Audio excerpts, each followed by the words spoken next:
welcome you to the next round of the video series of Interview Ninjas, a Pythagoras Education Initiative. And in this video, I will cover the importance of networking with the B School community. After completion of this video, you should be able to accomplish the following: why to network, when to network, and how to network. Let me get started with why to network.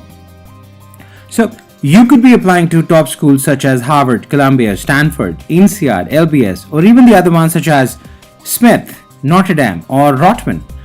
Networking will help you maximize your chances of admission, as they will always ask you, what makes you think we are the right program for you?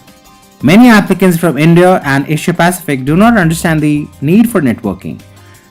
Think about it this way: IITs never asked us, why do you want to come to IIT Delhi? IIMs never had a detailed essay on why IIM Bangalore. No one ever grilled us in interviews asking for, how did you decide to come to this program?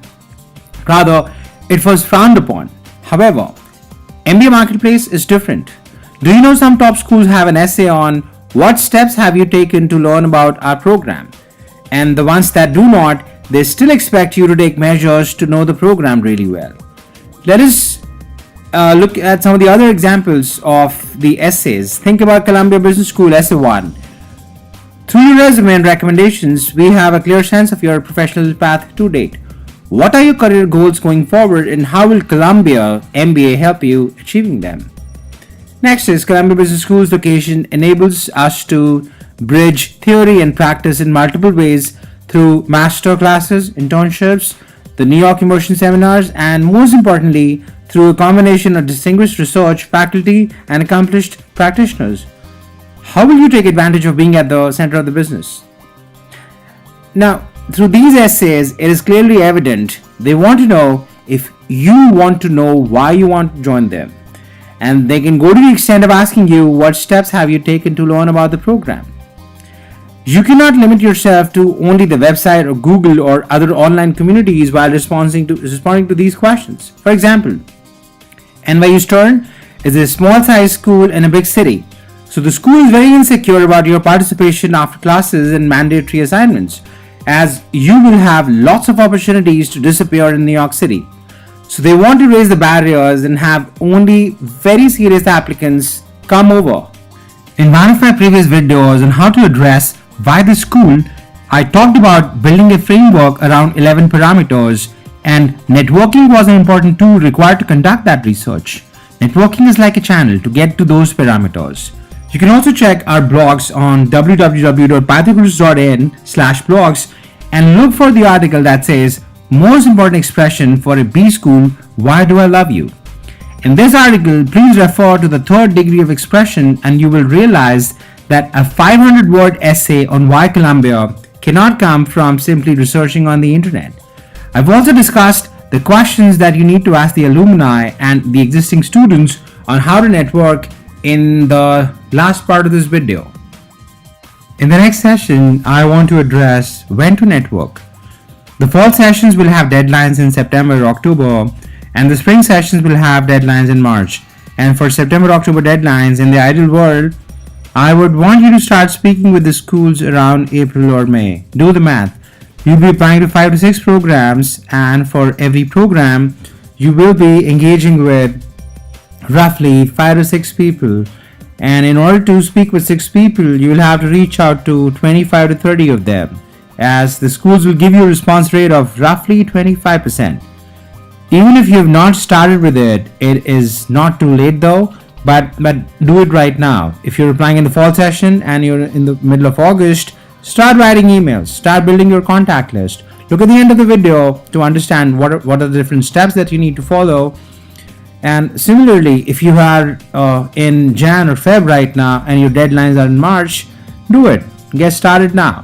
A lot of people that I work with who start networking as many as 6 months before the application deadlines, they'll come back with so much of wealth of information around the programs.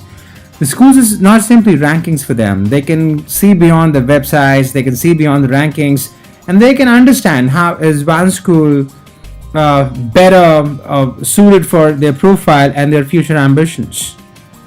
Let's look at the next part, which is what are some of the steps that you need to follow in order to network extensively. let's get started with how to network. And while addressing how to network, I'll be talking about the following 5 things: building your target school and alumni list, developing your elevator pitch, developing crisp and articulate emails, creating the Excel sheet, you can call it Ninja sheet, or networking status reports, developing the right set of questions that you plan to ask. So look at the first one, building your target alumni and the school list. Find the right contacts on the school's websites, LinkedIn, Google. You can do a simple 30-minute exercise with one school and will realize that you will be able to identify more than 25 contacts from your target school. If you're planning to pursue a career in marketing, do not limit yourself to contacts only from marketing.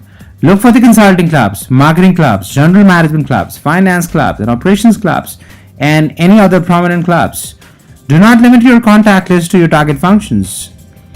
Understand this. Schools are very small communities, and most of the people have a great deal of understanding about jobs, careers, even in the functions that they're not pursuing actively.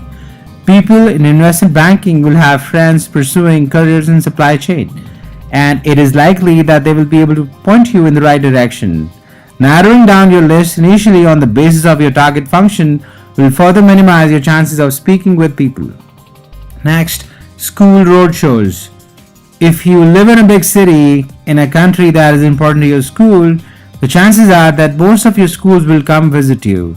Do not go unprepared to those sessions. Have the list of questions on the basis of the directions provided at the end of this video, and use these visits as an opportunity to learn about the program and also build relationships with the key admission committee members. Next is class visits. While not everyone can spare time and money to fly to the school, you should definitely plan it if you have the resources. Do it in August and September for the fall session of the subsequent year, and do it in February for the spring session of the subsequent year of the program.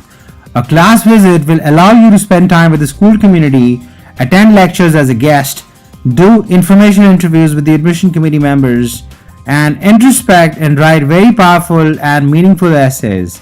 Most importantly, you will be on the radar of the admission committee members and will successfully increase your chances of getting interviewed significantly. Next is develop an elevator pitch. Well, it is also known as walk me through your resume. Follow the directions given in the elevator pitch video. As you start networking call with anyone, you should normally tell them, is it fine if I walk you through my background before I get started with the questions? As I believe that will give you a great perspective while you're addressing my questions. So spend time on the other video that is on the elevator pitch, and that's the right way to talk to somebody and give them your background in 100 seconds. Next is develop a set of emails that you plan to send out to them. Normally, it is not advisable to send a 15-line email as no one has time to read them. An email should be around 7 to 8 lines long with a crisp agenda in the beginning, 4 lines about your background, and then a conclusion that says if they can give you an opportunity to have a conversation and you could reach out to them on so and so date. So just like tell them why you're writing an email, then tell them more about your background, and then tell them why you wrote the email, and look forward to hearing from them. And once again, be polite in your tone and express interest in knowing more about them. And don't go beyond 7 to 8 lines. Next is create an Excel sheet to maintain their status.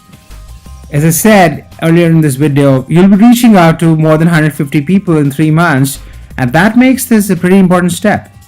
This will allow you to take the responsibility to make people wake up and respond to you rather than coming back to your inbox and seeing how many people have responded versus not responded. It becomes a tough exercise every day. So build an Excel sheet. You can name it a networking ninja sheet, or you can say a networking report, and have different tabs in that sheet, and have 3 different columns for every tab. First one for the names of those people. Right next to it, have a column that says email 1, and the next one that says email 2. The moment you have sent out the set of email 1 to your target group, highlight those.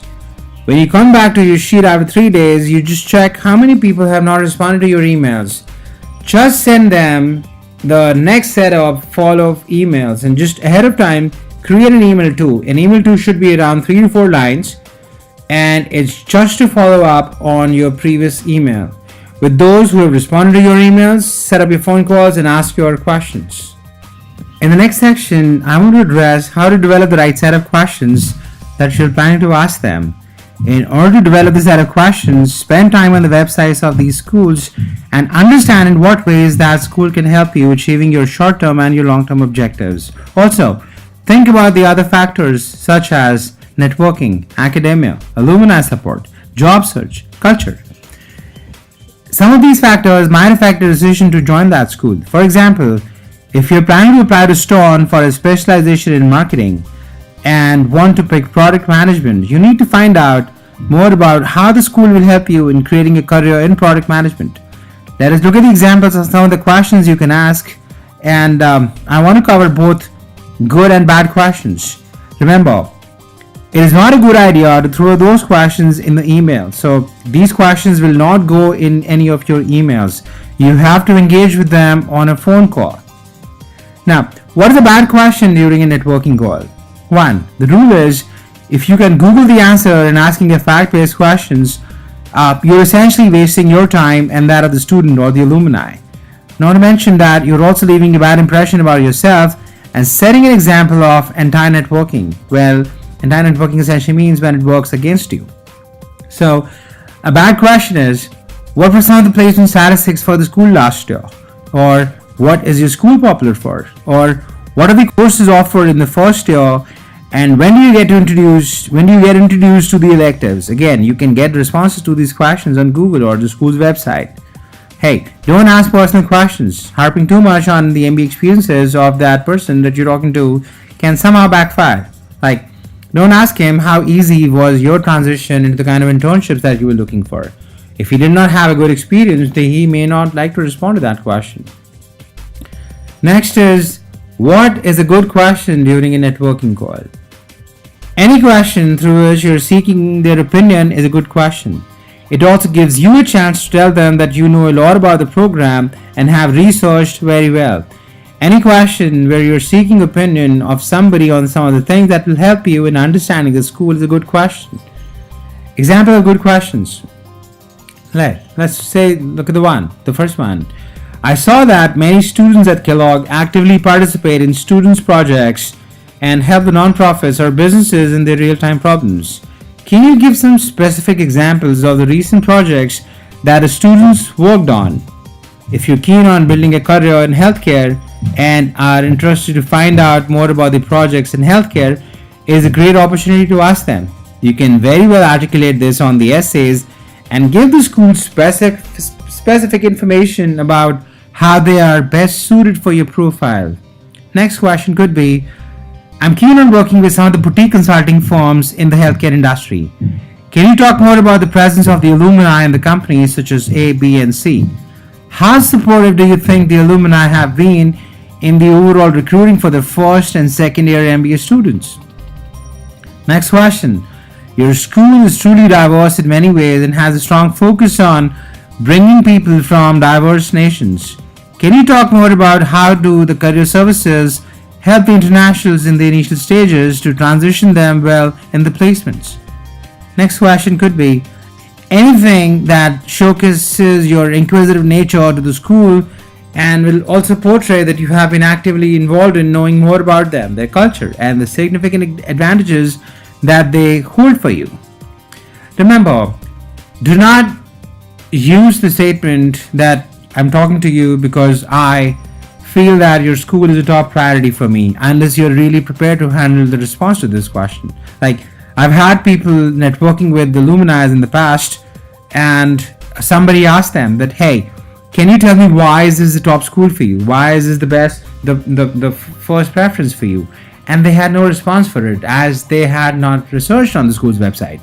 So I know for a fact that networking has enabled us to create many top stories with applicants who otherwise would have just disappeared from the radar of the programs. Networking is your channel to understand the schools, expressing it to them, and rather than simply taking information from the websites. Do you know, If you network rigorously, you will start wearing a networking hat in 4 to 5 weeks. By networking hat, I mean that something will change for you subtly, and you will realize that the subtle differences between different schools is starting to have a very strong impact on how you see them. The school will simply not be the websites for you, and your relationship with them will change completely with a whole new level of understanding. I hope you enjoyed the video, and good luck.